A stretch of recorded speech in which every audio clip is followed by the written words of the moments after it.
मोदी ने सहारा को चटाई धूल, मूल ब्याज सहित बैंक खातों में आए खुशियों के फूल। मोटा भाई ने कर दिया ऐप लॉन्च, अब जल्द होगा गरीबों के पैसों का रीलॉन्च। एक झटके में मोदी और अमित शाह ने कर दिया 10 करोड़ लोगों का सपना साकार। सबका साथ सबका विकास कहने वाले मोदी जी ने दिया सहारा, गरीबों के पैसे चुकाने का वादा कर दिया पूरा। मोदी की तस्वीर सामने रख बलाने लगी बूढ़ी माँ और अमित शाह की आरती उतारते दिखाई दी उनकी एक बहन। विपक्ष भानुमति का कुनबा जोड़ता रह गया। नरेंद्र मोदी ने 2024 चुनाव की जीत का एजेंडा सेट कर दिया। प्रत्यक्ष को प्रमाण की जरूरत नहीं, मोदी को जनता से प्यार, कुर्सी पर बैठने का लालच नहीं है बार बार। बेटे की शादी में खुद पूर्व पीएम अटल जी गए। बॉलीवुड के शहंशाह से बादशाह तक जिसके आगे पीछे करते थे चहलकदमी, आज हो गई उसको बदहजमी। आप जरा सोच कर देखिए, एक से बढ़कर एक तुर्रम खान राजनीति के शिखर पर बैठे, देश के प्रधानमंत्री बने, वित्त मंत्री बने, मंत्रियों के सरताज भी बने, और इसी वक्त सहारा का सबसे बड़ा कांड सामने आया। जब सहारा ने गरीबों का पैसा चूस चूस कर उनकी हालत खराब कर दी, उस वक्त देश के प्रधानमंत्री और सबसे बड़े अर्थशास्त्री कहे जाने वाले डॉक्टर मनमोहन सिंह थे। उनकी इस टीम में भारत के उस वक्त के वित्त मंत्री की कमान पी चिदंबरम के हाथों में थी, लेकिन इसके बावजूद भी किसी की इतनी हिम्मत नहीं हुई कि सहारा के पास पड़ा हुआ आम जनता का पैसा वहां से निकालकर आम लोगों को लौटा दिया जाए। इस पैसे को जनता तक सही सलामत पहुंचाने की हिम्मत और जिगरा अगर किसी के पास था तो वो है नरेंद्र मोदी। मोदी सरकार ने लोगों की मेहनत और खून पसीने की कमाई को उन तक पहुंचाने का बीड़ा उठाया। सरकार ने लोगों का सहारा में फंसा पैसा लौटाने की कवायद शुरू कर दी। इसके लिए सहकारिता मंत्रालय ने सहारा रिफंड पोर्टल लॉन्च कर दिया है। लेकिन ये भी जान लीजिए कि आपका सहारा में चाहे कितना भी पैसा जमा क्यों ना हो, फिलहाल अभी आपको 10,000 रुपए ही वापस किए जाएंगे। एक बहुत लंबे वक्त के बाद अब जाकर कहीं मोदी सरकार में सहारा इंडिया से जुड़ी इन्वेस्टमेंट पॉलिसी और बॉन्ड में निवेश करने वाले करोड़ों लोगों का पैसा वापस होने की प्रक्रिया शुरू हुई है। यहाँ ये भी जान लीजिए कि सहारा की अलग अलग सोसाइटी में जमा पैसों की डिटेल आपको क्लेम फॉर्म में एक ही बार में सही देनी पड़ेगी।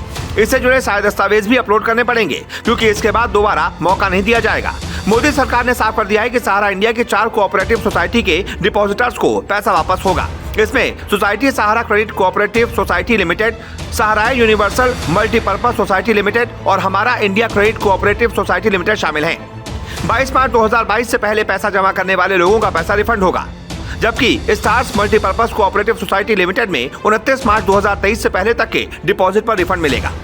लेकिन जब लोगों को पैसे चाहिए थे, उस वक्त ये पैसा कोई नहीं दे पाया। हरदोई के एक 70 साल के बुजुर्ग ने सहारा इंडिया में एफडी करवाई थी। कंपनी के डूब जाने से उनका पैसा भी डूब गया। अब उनके पास इलाज तक के लिए पैसे नहीं थे। 3 साल पहले इलाज न हो पाने से उनकी पत्नी की भी मौत हो गई। तब से ये बुजुर्ग अकेला रह रहा है और अब खुद भी पैसे के अभाव में अपना इलाज नहीं करा पा रहा। ऐसा ही मामला भोपाल से सामने आया, जहां एक 29 साल का बेटा अपनी मां का इलाज सिर्फ इसलिए नहीं करा पाया क्योंकि उसके पास इलाज के पैसे नहीं थे। उसने अपनी पाई जोड़कर सहारा में अपनी मां को सहारा देने के लिए लगा दिया था, लेकिन सहारा ने ही इस बेटे की जिंदगी का सहारा छीन लिया। ऐसा ही एक मामला बिहार से सामने आया, जिसमें गरीब भाई अपनी बहन की शादी सिर्फ सहारा में लगे पैसे डूबने के कारण नहीं करा पाया। ये तो कुछ भी नहीं, जिंदगी भर साथ निभाने का वादा करने वाला पति अपनी बूढ़ी पत्नी को सिर्फ इसलिए इस बेदर्दी दुनिया में अकेला छोड़ गया क्योंकि उसकी पत्नी के पास कोरोना का इलाज कराने के पैसे नहीं थे। ये वो सारे मामले हैं जो किसी तरह से सामने आ गए। इसके अलावा न जाने कितने ही ऐसे मामले हैं जो सिर्फ इस वजह से अपनी जिंदगी से हाथ धो बैठे क्योंकि उन्होंने अपने जीवन भर की कमाई सहारा में लगाई थी और वो उनको उस वक्त वापस नहीं मिली जब उनको इसकी सबसे ज्यादा जरूरत थी।